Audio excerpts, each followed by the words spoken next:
Hello everyone and welcome back to the channel. I just wanted to hop on here and make a quick little video talking about the new Hammond collection reveals.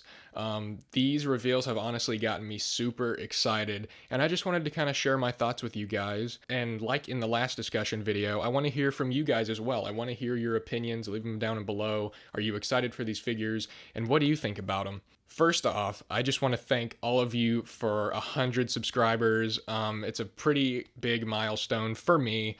You know, in the grand scheme of things in YouTube, 100 subscribers is not a lot, but to me, it means the world that so many of you guys would support the channel, and it's growing faster than I ever could have imagined. I believe at the time of I'm recording this video, we're already past 150, so it's just snowballing and it's growing, and I just cannot thank you guys enough for all the support.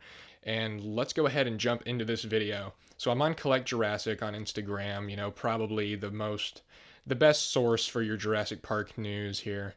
And so here are the reveals here. Let's start off by looking at these. So these are the smaller figures. We're getting 2 human figures and 2 smaller dinosaurs. As you know, this channel is primarily focused on the vintage Jurassic Park, the Kenner figures, but I do collect the Hammond collection. If you saw my collection video, you guys know that I do collect this line. It's the only Mattel line that I'm currently collecting. Really the only new figures coming out that I ever really get excited about. And these definitely have me excited. So let's go ahead and jump in, starting off with Dennis Nedry here. He's in his, yellow raincoat.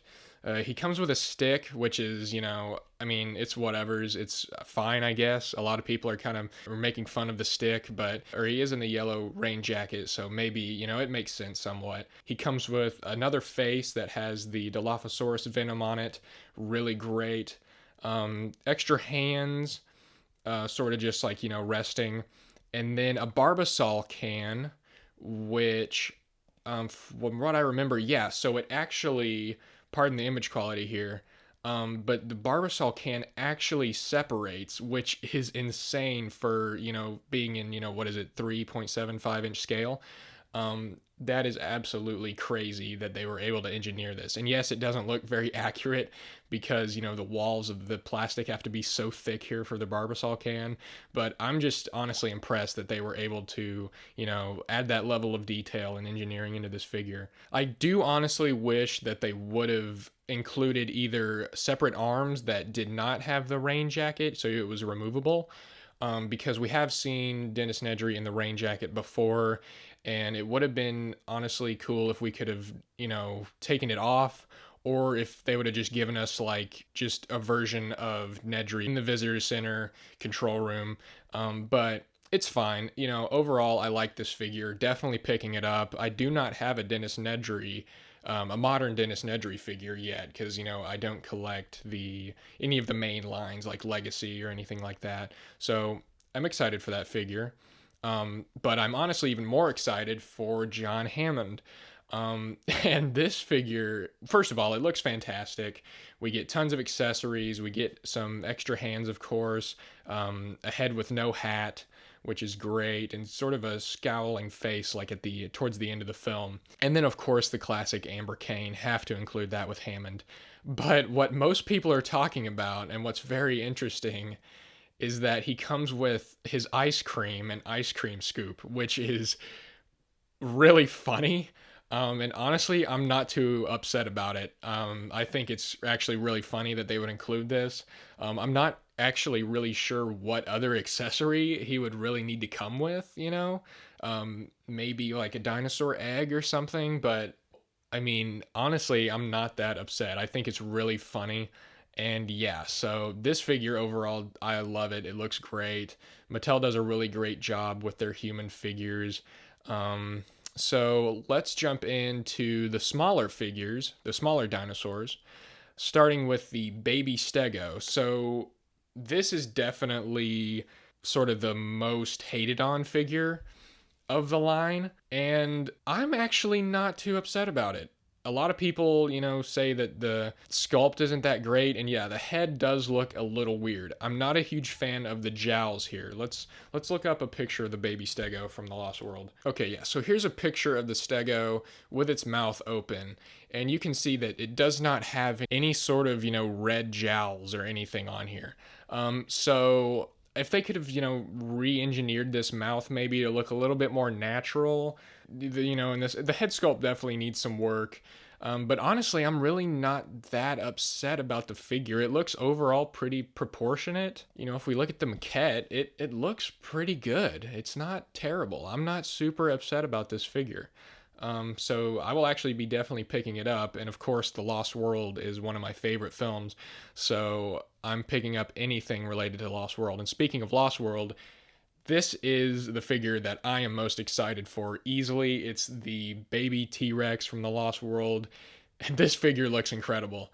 I have honestly been not so impressed with the baby Tyrannosaurs that they've come out with in the past. The mainline ones looked absolutely horrible, bad proportions, and they were just really chunky, and the head was super wide, and it just looked really dumb. But this figure, they fixed everything, and it looks incredible. The feet are a little big, but what are you going to do? It needs to stand, so I'm not really too mad about that. It comes with all the right accessories, the muzzle, and the bandage on the leg.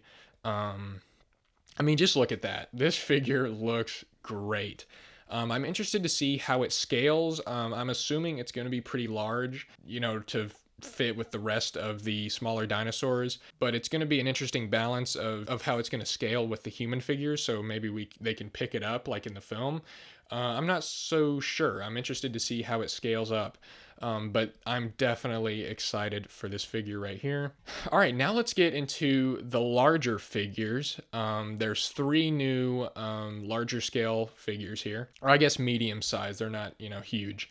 But let's start off here with the Metricanthosaurus. Now, I want to touch on something first. I've been noticing a lot of people talking about, well, why aren't they focusing on Jurassic canon first, or making all of the dinosaurs and figures and humans that show up on screen?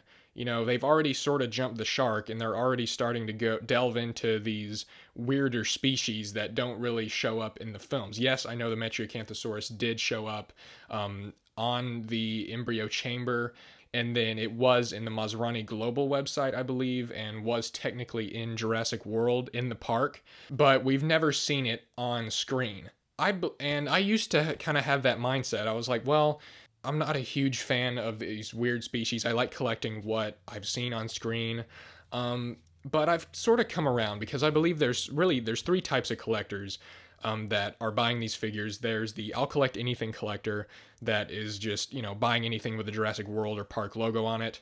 And then there's the more dinosaur focused collectors who don't really care that much about the humans and playsets and vehicles and everything, and they just want to collect all the different dinosaurs, and there's nothing wrong with that. And then there's collectors like myself, who I think are more focused on what's actually in the films, like the human figures and vehicles and the dinosaurs that are actually featured on screen. They do kind of have to cater to every collector, and I understand that. And honestly, I'm not very upset, because these figures do look great. This Metricanthosaurus looks fantastic. It looks leagues better than the mainline one that they released.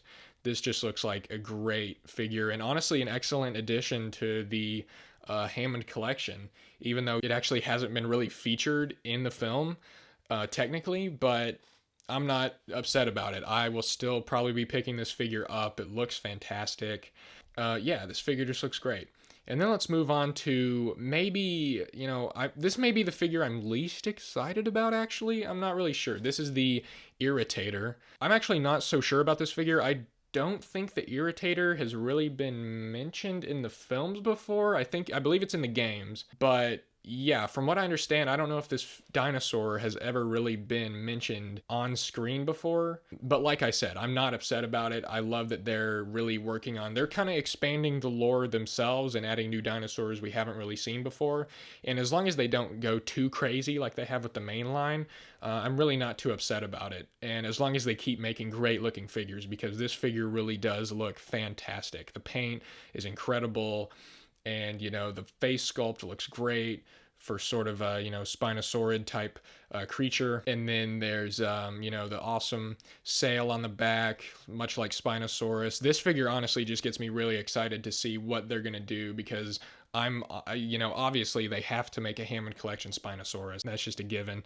So I can't wait to see what that figure looks like, because if this figure's any indication, I feel like it's going to be great. The feet are, once again, the feet may be a little large, but for standing, I'm not too upset about it. I understand that, and they're not super distracting. For the figure that I'm probably most excited about, and what we haven't ever seen before, that is canon to Jurassic Park, is the Carythesaurus from Jurassic Park 3. So of course this is the Carythesaurus that was from Jurassic Park 3, and the paint job is spot on. It looks great. The jaw articulation is a little weird, just because, it really is difficult to make jaw articulation look right.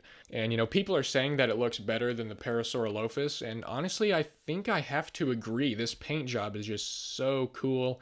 It looks great. The detail's fantastic. The feet do look a little strange. I think I saw someone in the comments say that it looked like, Freddy Fazbear feet or something. And yeah, the feet do look maybe a little strange, just sort of boxy. Like I said, in order to stand, you kind of have to do something like that. So that sort of stuff doesn't really upset me too well. I'm not looking for, like grade A model quality out of these figures, but the detail looks fantastic and the paint is top notch. So yeah, I'm super impressed and excited about this figure. So yeah, that is it for the new Hammond collection reveals. Let me know what you guys think. Are you guys excited for these figures? What would you guys change? I'm overall pretty impressed with these figures. They're a lot better than what we have gotten in the past.